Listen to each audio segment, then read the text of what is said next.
Some aren't even waiting for the province to make an announcement about outdoor amenities. You can see people throwing up threes and layups here at Stanley Park on the hard court.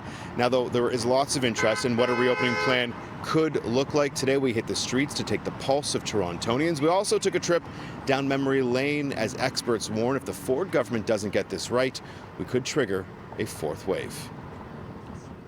I'm hopeful that the reopening would be better than the first time around. Cautious optimism was the word on the street today as we await the provincial government's full reopening plan for the province. 7,100 people responded to a CityNews poll where we asked you what you believe should be the priority of any reopening plan.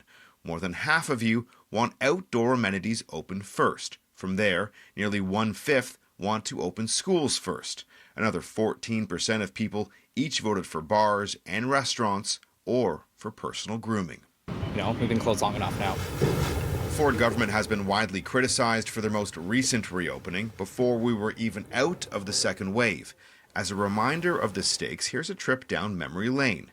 February 11th, Ontario's co-chair of the Science Advisory Table unveils modeling and announces we're heading into a third wave. Am I missing something here, or is this presentation actually predicting a disaster? No, I don't think you're missing anything. Even with that dire data, on February 16th, the provincial government lifts a stay-at-home order for 27 of 34 public health regions. We're transitioning into the framework that was laid out by the health team. March 16th, Ontario's Science Advisory Table announces we're officially in a third wave.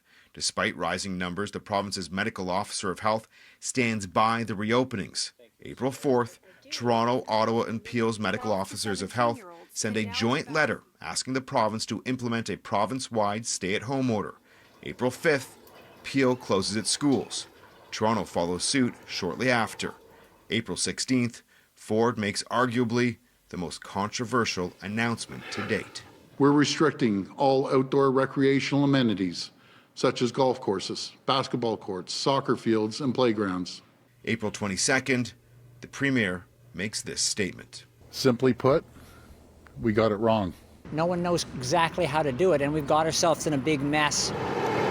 What should Ontario's reopening look like? Peter Uni is the head of Ontario's Science Advisory Table, and he believes outdoor rec comes first, and then certain school boards across the province. Then we need to wait for at least 3 weeks to understand what's happening with case numbers.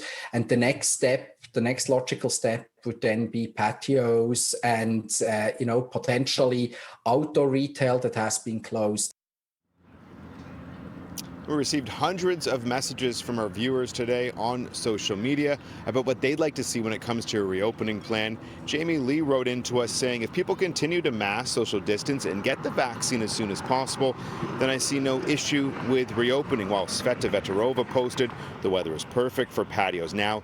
Nothing should have been closed outdoors to begin with. Now, earlier this month, Saskatchewan, they announced their reopening plan. They're going to be doing it in stages, and it depends on the percentage of adults who get a vaccine. And this week, Quebec made their announcement. They're going to bring an end to their curfews. They're going to reopen patios. They're even going to let a small percentage of people inside